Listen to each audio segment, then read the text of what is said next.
Hey there, it's Susan Pierce Thompson, and welcome to the weekly vlog. All right, it is November of 2024 as I release this vlog, and that means that in the United States of America, Thanksgiving is coming up. It's late this year. My daughter Maya informed me it's the latest day it could be. November 28th, I believe, something like that. Anyway, it's coming up. And whether you live in the United States and you celebrate American Thanksgiving or not, the vlog topic today is going to be pertinent to you because I'm guessing there's a really good chance that you will have experienced the mental phenomenon that I'm going to be talking about in this vlog. Now, before I launch into that though, I just want to say I am not in this vlog going to be giving you a roadmap for handling Thanksgiving bright.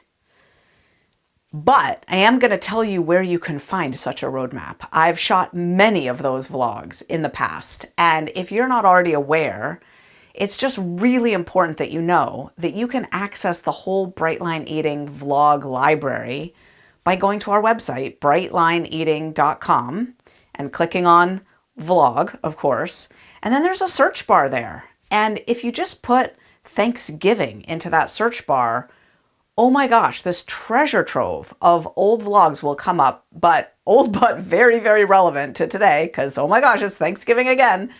And in particular, I want to direct your attention to a vlog I shot.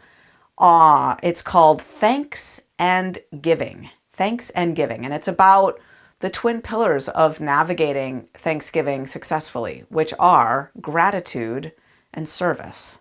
Gratitude and service. And that's what that vlog is all about. I also have a vlog called Your Thanksgiving Plan. Very, very concrete nuts and bolts, action steps for making it through the day bright.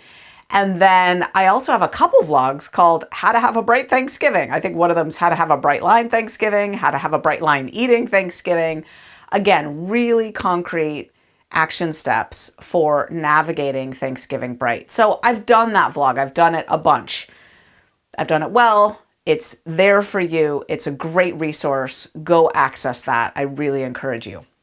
But you know what I've never done is I've never shot a vlog on this particular mental quirk that so often comes up before Thanksgiving. And I know that because I coach people in our Brightline Eating community around this train of thought all the time as the holidays are coming up. And I got a new take on it the other day as I was talking with a recovering addict, a recovering food addict, and drug and alcohol addict about the word insanity as it relates to addiction. The word insanity comes up a lot as it relates to addiction. The old famous saying, insanity is doing the same thing over and over again and expecting a different result. And any chronic lifetime dieter can really, really feel that in their gut. Just, oh yes. As a matter of fact, I was doing a webinar recently and I put out a poll for the hundreds and hundreds, maybe thousands, I'm not sure, of people who were in attendance live on that webinar. And it said, how many times have you attempted to get off your excess weight in the past? And the options were, never, several, whatever, dozens, I'm not sure. And then the last option was, I'm always trying to lose weight. And over 50% of people selected that last one. I'm always trying to lose weight. And if that doesn't speak to the insanity of trying something over and over and over again, I don't know what does. Of course, for many people, they come into Brightline Eating and it gives them a new orientation toward that endeavor, a new take on it. It helps to explain why their brain's been so hijacked in the past. And it gives different kinds of suggestions, like to uncouple exercise and weight loss. Don't be trying to start an exercise regimen at the same time as you try to lose weight. And don't be trying to eat many small meals all throughout the day. Just stick with 3 square meals a day and eat nothing in between. Don't snack or graze. Don't count calories. Don't track points. Don't track macros. Stick with a food plan like Brightline Eating that's very automatizable. A completely different approach. And don't aim for moderation, right? Actually just break up and divorce finally from the foods that haunt you, plague you, that you can't stop eating once you start eating them. Stop eating them already, right? So in Bright Line Eating, we give very different guidelines around the weight loss journey, and that helps a lot of people. But this brings up a second form of insanity, which I talk about, which is that insanity is finding what really works and then deciding to stop doing it for some reason, right? A lot of people come into Bright Line Eating, they find that it works so well that before you know it, they're thinking they can deviate from the plan or just walk away from it altogether. And then they realize, oh, I had it way better when I was just Bright. I want that back. And then many times they find that it's not so easy to get it back after you've walked away or started to be wonky or loosey-goosey with your lines. It's hard to get solidly Bright again. And to that point, I want to speak about this particular insanity that I see before holidays, before big events. And it's the insanity of thinking that what's really needed to make that day work is some alteration to your food plan. Like, oh, Thanksgiving meal is going to be at 5 o'clock, so it's a dinner meal, but I don't get fruit at dinner. So what I really need to do is rearrange my plan for the day so that I have fruit at dinner because I need something to eat while everyone else is eating dessert, right? Geez, I would never eat mashed potatoes normally. I would just eat a plain baked potato or a boiled potato or something, or rice. But it's Thanksgiving, so I have to have mashed potatoes. Or what would be another classic version of it? Or I don't get grain at the Thanksgiving meal, but I want to have grain so that I can have mashed potatoes or something like that.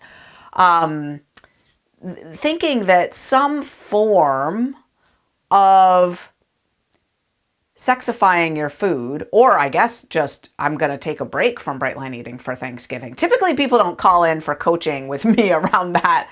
Although, I'm sure a lot of people are thinking, maybe I'll just take the day off from Bright Line Eating and then get back to it, which is of course a pretty severe form of diet mentality thinking, right? And if you set yourself up to buy into that notion, then, of course, you're going to need to do that for your birthday and your spouse's birthday and the cruise you're taking and, Valentine's Day and the 4th of July, and it just never ends. And before you know it, you're on a horrible roller coaster of back and forthing.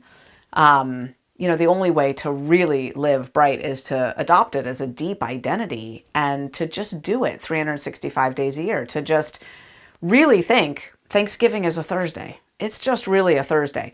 But what I want to talk about in terms of this particular pre-holiday insanity, this notion that let's just take the fruit one, right?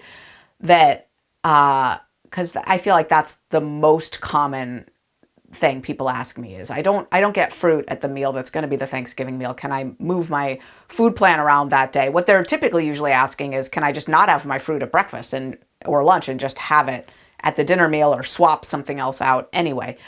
And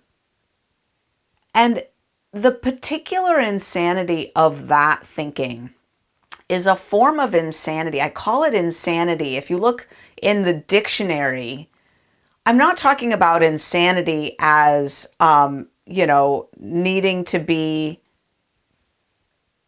checked into an inpatient psychiatric hospital, right? I'm not talking about bona fide mental illness. What I'm talking about is usually the 4th or the 5th or the 6th definition of insanity, which is more like a lack of proportion, a lack of the ability to think straight, right? Like having your thinking be so out of whack with what are the obvious facts of the matter that you would say, that's insane thinking. It's just way out of proportion. It's way out of whack. It's not taking good account of the facts of the situation.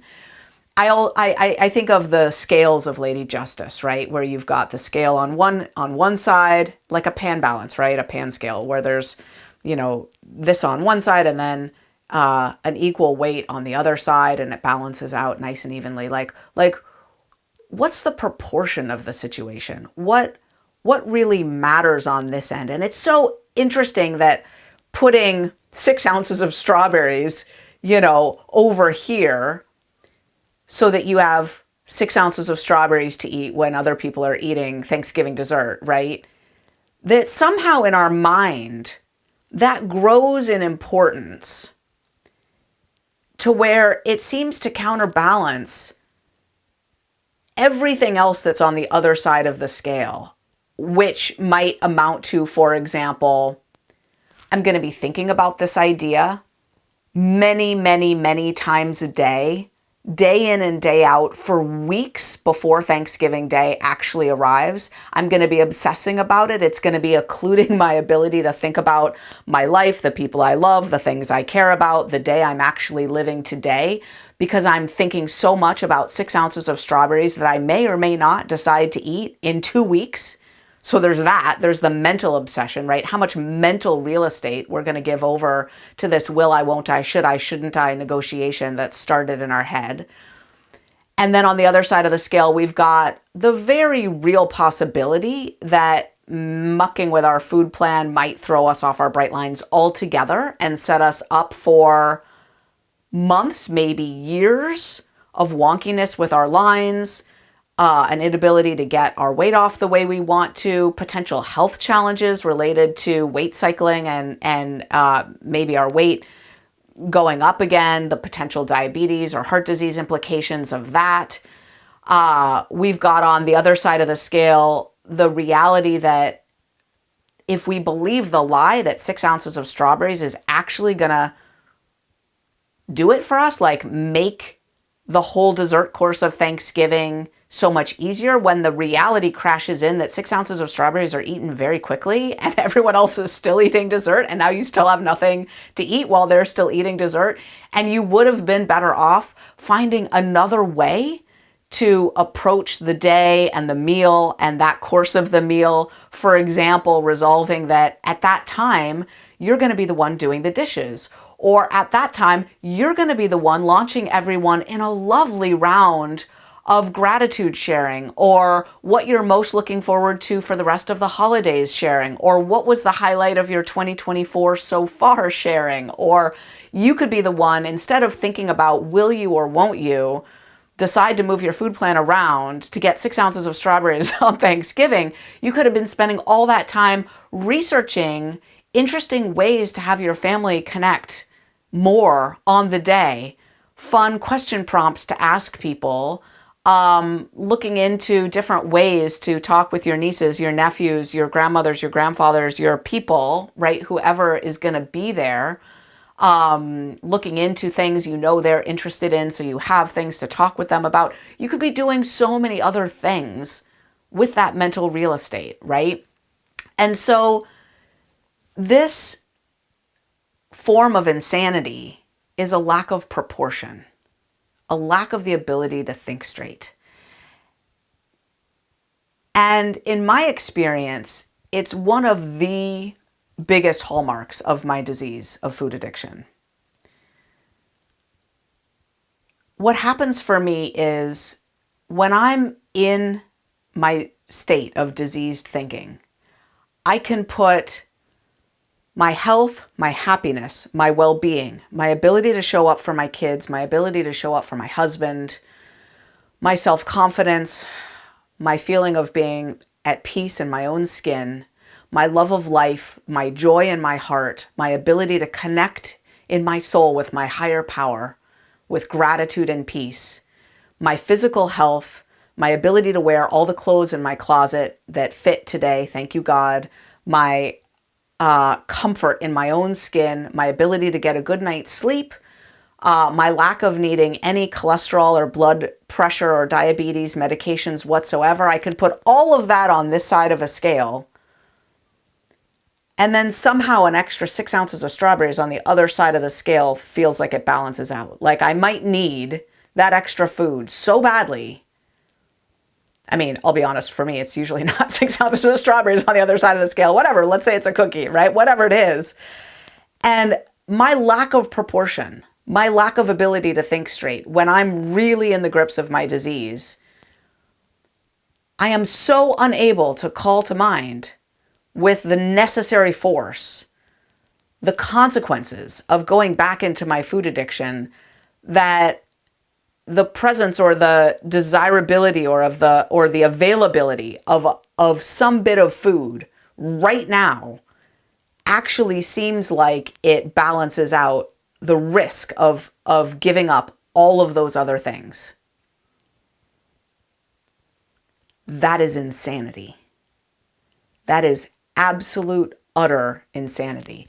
It's kind of like if you were allergic to strawberries, right? And you liked the taste of them, but every time you ate them, your throat closed up, your mouth and lips got swollen, your whole face broke out in hives, and you stopped being able to breathe, right? The notion that liking those strawberries would even come close to balancing out the consequences of eating those strawberries is preposterous, right? You would never eat strawberries. You would think, I don't eat strawberries. I'm allergic to strawberries. And you would develop a mental aversion to strawberries, even though once upon a time you liked the way they tasted, right? Because you wouldn't have any insanity about those strawberries. You would be sane about them. You would have mental proportion, the ability to think straight about it, right? But with the addiction problem, we lose that ability to think straight, to actually properly assess the reality of the situation and the consequences. So I'm not actually saying that it's a federal crime or even a bright line eating crime to move your food plan around so that you have 6 ounces of strawberries while everyone's eating Thanksgiving dessert. What I am suggesting is I invite you to be curious if the negotiator part of you, right? It's a form of the food indulger called the negotiator. If that negotiator has started with its insidious, maybe I should, could I, what if I, on and on and on in your head about the Thanksgiving meal coming up, if that insidious negotiation has started, I'm just inviting you to be curious and to watch and to maybe even inventory the pros and cons, to look at the scales and see what actually balances out. And if there's a story in your head that some amount of food at some time of day during this meal is the only way to make that day go well, I invite you to be curious about the lie that might be buried in that story. Because in my experience as a recovering food addict, the only way that I have a joyful, blessed holiday day is by focusing on the gratitude and the people and the meaning behind the event and keeping my food in its place and feeling my heart burst with peace and how grateful I am to be bright and how happy I am that food isn't the center of the day. And as soon as I start believing that a little bit more, better, different, sexier food at this time of day or that time of day is the answer, I've already lost the plot. I've already lost proportion. I'm already buying into that insanity, that lack of proportion, that lack of the ability to think straight. So anyway, I don't know if you're experiencing any of that particular form of pre-holiday insanity. I know I've experienced it a bunch in my life. And I just float these ideas for your consideration. Remember, there's no bright line eating police. You do you. Do what you want to do. And I'm so excited that we have a beautiful holiday coming up where we can bond with the people we love the most. And I invite you to really think deeply, with proportion and clearly, about what will make your heart soar on that day. That's the weekly vlog. I'll see you next week.